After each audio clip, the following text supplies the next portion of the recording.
Please, airmen, at ease. It's good to be here with you. Please have a seat. I see we have some beautiful families out there. You know, I served a few years in the Marine Corps, and I got to say, I'm pretty jealous. This is a pretty fine duty station, if I do say so myself.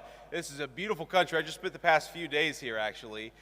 Some meetings, some downtime with the family, and we've had a very, very good time here in England. The United Kingdom, of course, is one of our great allies, so I think I speak for all the Pathfinders here. Is that right? When I say, and all the Red Dragon folks as well? When I say that we are proud of the special relationship and we are proud to work together with our British friends right here at Fairford Base. God bless you all. So, here's a simple thing. We've got a beautiful country here. We've got a beautiful alliance. And I think every single one of you know that for over 100 years, we have worked with our friends from the United Kingdom to achieve great victories. And if you look at the long sweep of history, every time something big happens for the world, every time a great victory is won for freedom and for peace and for prosperity, it is almost always the Brits and the Americans that do it together, and we win every single time we go to war together. You guys know that as well as anybody. But it's not just about going to war, and it's not just winning when we do. When we work together, when we fight together, when we make it clear that we always approach every situation with an open hand, but if things go poorly, we're willing to do what we have to do. We make it easier to achieve peace and prosperity all over the world.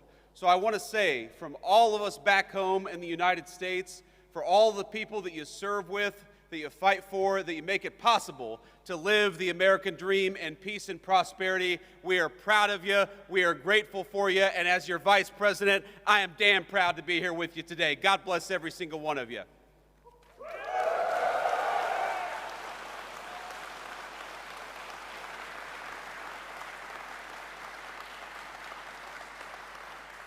Now, it would be impossible for me to list every single thing that has happened just from this single base over the past 100 years. From World War I to our operations against terrorists in Yemen, the history of this base, of its mission, of all of the things that we've done with our friends from the United Kingdom, it is a very, very proud tradition. So I won't try to list everything that we've done, but you guys know the mission, you guys know the story, and you guys know the history.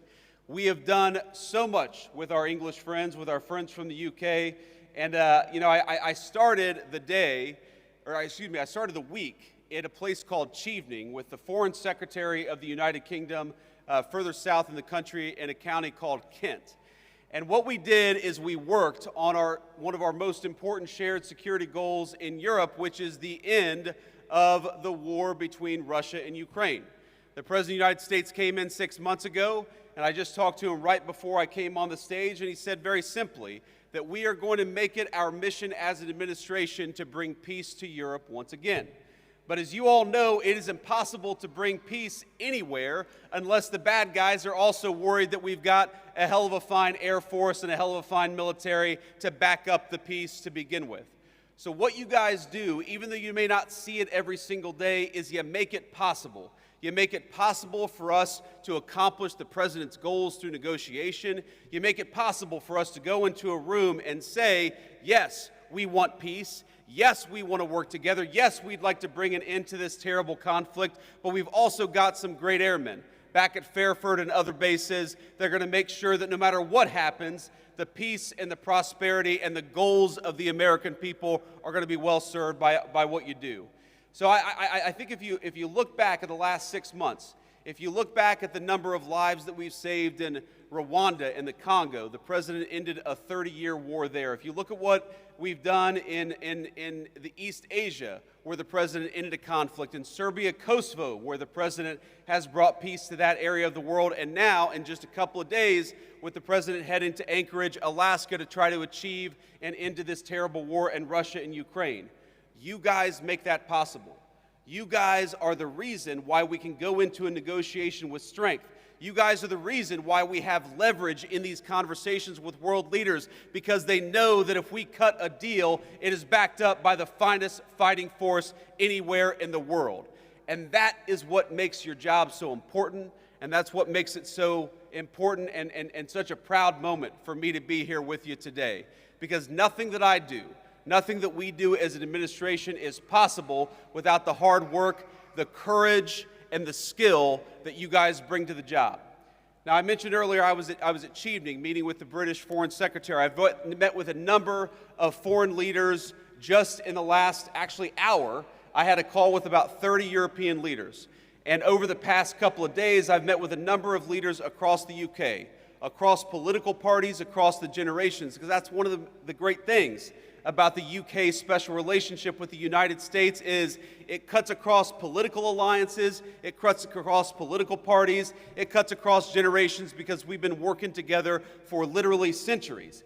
And you know what every single person that I meet often tells me? They tell me about how impressed they are by the skill, by the determination, and by the dedication of the American military. You all are what make it possible for us to do what we do. When Marco Rubio, our great Secretary of State, goes to engage in some diplomatic negotiation, he knows that he's got the great people of the Secretary of Defense standing behind him. And that fact, the fact that people are impressed by you, the fact that so many people are frankly afraid of you, is why we're able to do what we do as an administration. So I just want to say from the President of the United States, who again I just spoke to, and he told me to give you this message. We're proud of you. We're grateful to you.